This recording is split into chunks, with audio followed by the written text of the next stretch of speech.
Continue on I-80 East, 482 miles.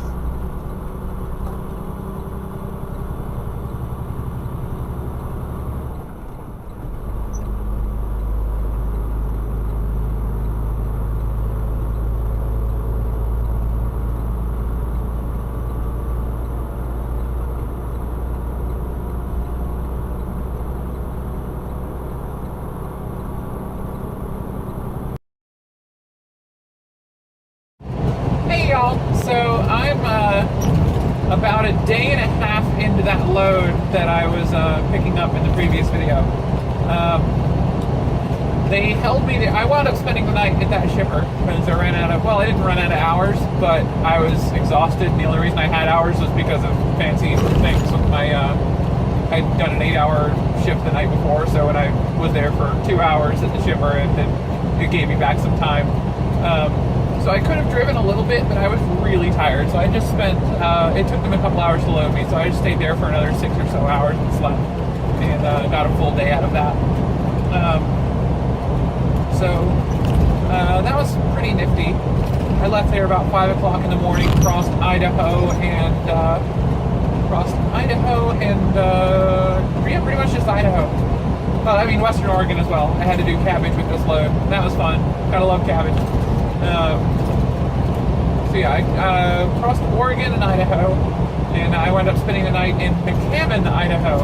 I posted a couple pictures from there because the sunset was pretty amazing. And then all day yesterday was, I guess I'm like 3 days into this load almost. This is my third day on this load. Yesterday I crossed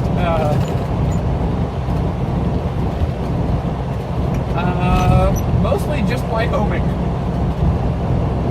I came into Wyoming from the northwest side, near where Wyoming, Idaho, and Montana all meet up on US Route 30. That's actually a really nice part of Wyoming. It's utterly gorgeous, just farmland and these great, beautiful valleys as far as the eye can see, and lots of places to pull over and park, which is really nice because I really like taking US 30 instead of 84 when I can avoid it. Because it's just a better situation. A lot less traffic than going through Salt Lake City Ogden and the Salt Lake City suburbs. And, you know, just more places to park. A lot less crowded. Not as many places to eat, mind you, but, you know, it's only 2 miles longer. 2 miles. And there's, I think, one less climb total going from what you do is you take on 84 across Idaho, instead of doing 84 south into Utah, you stay on 86 and take that to 15, and then 15 south for just a couple miles to McCammon, and then you can hop on 30 from there. It's 2 miles longer, but I think it's actually a bit quicker as far as driving goes. There's really not much in the way of little towns on US 30, so you only have to slow down 2 or 3 times to go through towns. I had to go through a school zone. That's the first time that's happened to me. School's back in session now, so that was the first time I've really spent a lot of time off the interstate system since schools came back in. And so that was interesting. There wasn't a single child in sight, but I kept to the center of the road, the inside lane, and went down to 20 mile an hour for the school zone, like you do. Got passed by all the civilians and four-wheelers, like you do, because they don't, school zones mean nothing to them apparently. So yeah, across Wyoming yesterday. I got pulled into the scale on US 30, and I got to park and bring in papers. And when I went in to bring my papers, they had a little model of a Jim Palmer truck, one of the older ones, right next to a Prime truck. So I took a photo of it. That's up on my Twitter if you catch that. Our dispatchers were greatly amused by that, and the scale people were wonderful. They were the nicest.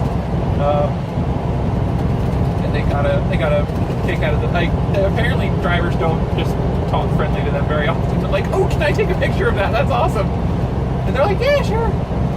So yeah, they were pretty happy. It was a nice bunch of people. I need to go that way more often. It's good to know that there's friendly faces working the scale house there.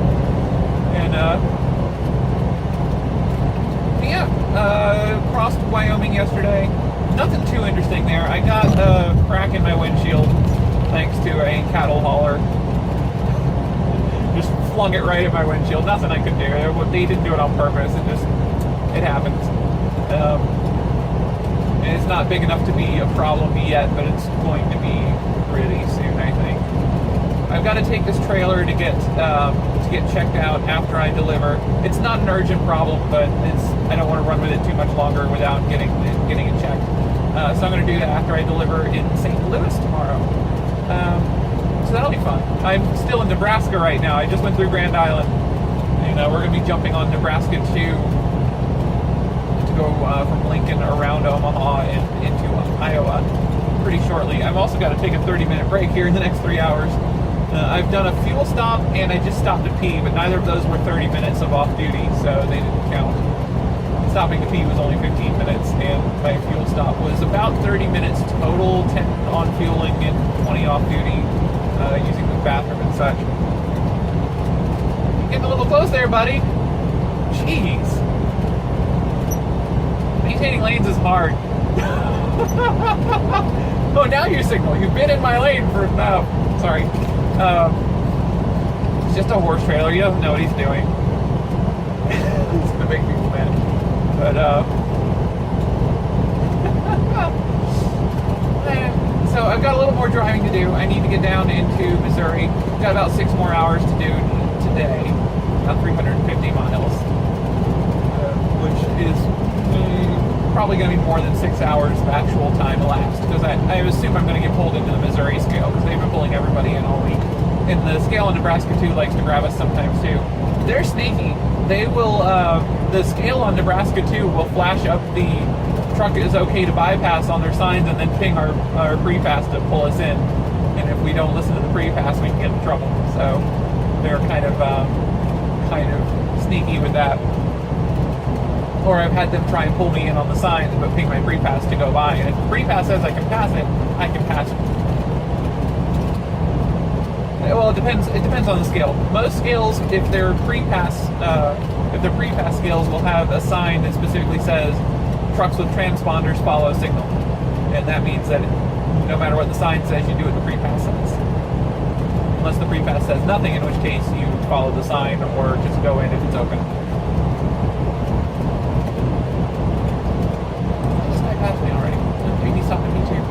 But, so yeah, I've got to go through Missouri. Normally, for Missouri, I'm trying to do US 36 when I have to just cross the state from west to east, or east. Well, if I have to cross the state at all, just because I really don't like going through Kansas City and St. Louis. They're both not great places for driving. People are dumb.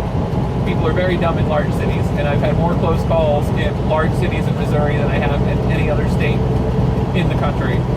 So I try to avoid Kansas City and St. Louis as much as possible, but unfortunately I'm delivering near St. Louis, so I'm going to have to wind up there at some point anyway. Also, I'm going to run out of hours on the what would have been the eastern side of 36, or right smack dab in the middle of 70. And there's a lot more parking available in the middle of 70 than there is on the eastern end of 36. There's 1 or 2 truck stops around Hannibal, but I don't have rewards programs at either of them, unless they're Ambest. They might be Ambest stops. I don't know. But they're not Pilot, Flying J, Loves, or TA Petro. So I really don't want to I don't want to take the risk of either of those or both of them being full, because I won't have many hours by the time I get to Hannibal if I do that way. So we're going to take 70 so that I've got somewhere to park. I've already paid for a parking spot tonight just so I don't have to worry about it. Made the reservation last night. I spent the night parked in.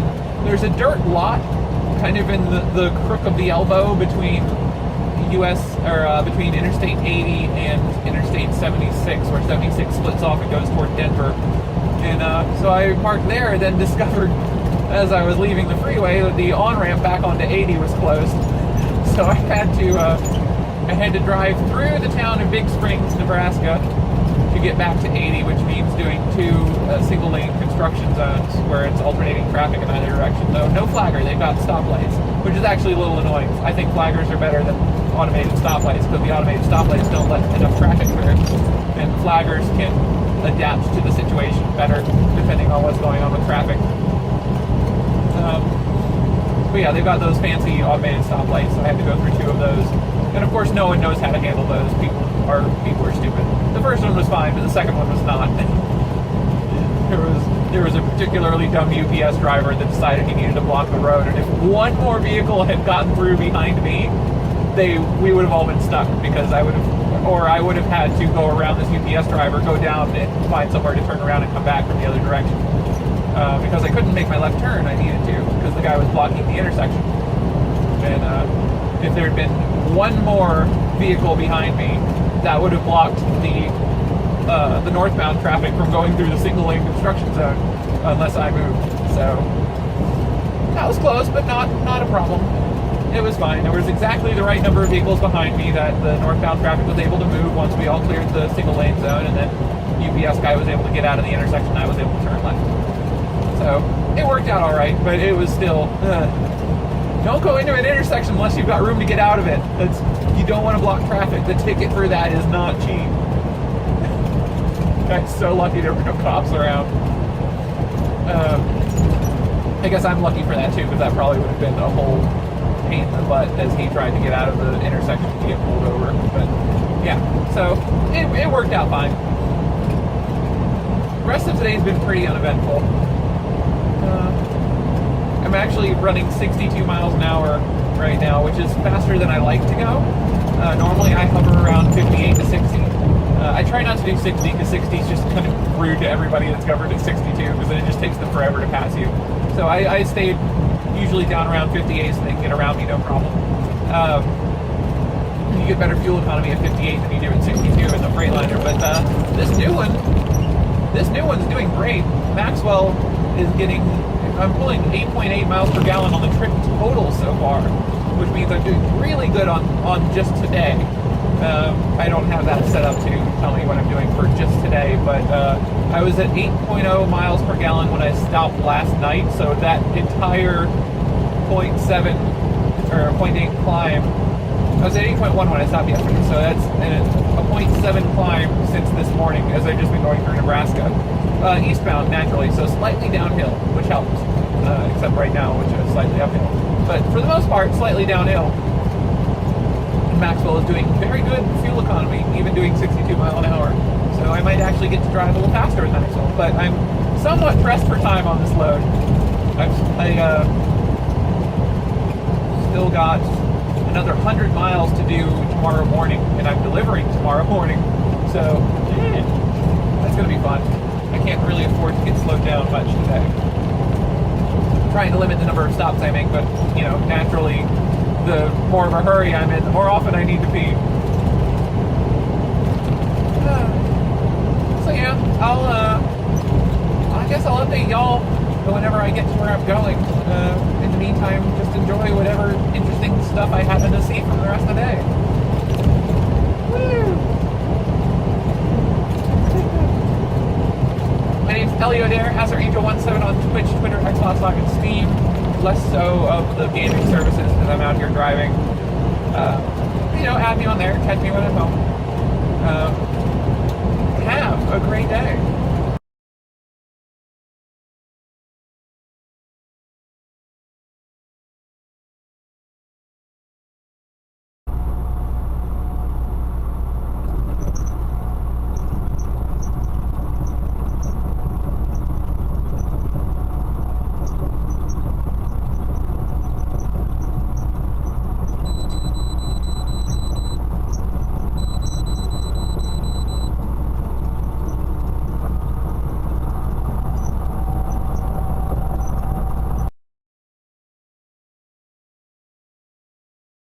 Toward Nebraska 2 East.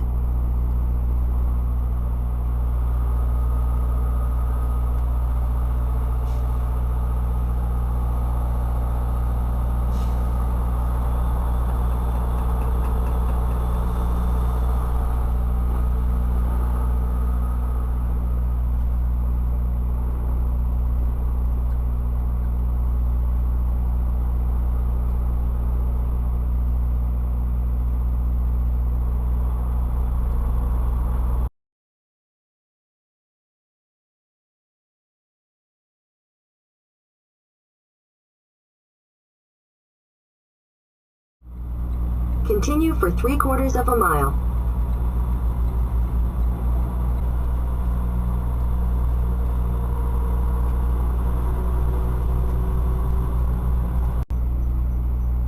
Continue on I-70 East for 11 miles.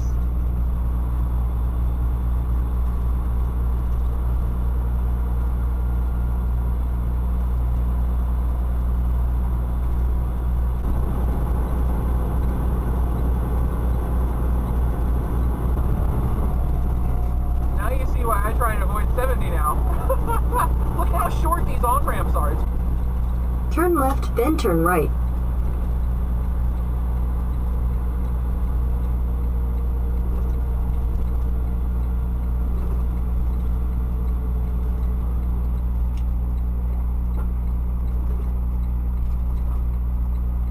Continue on West Ashley Road for 3/4 of a mile.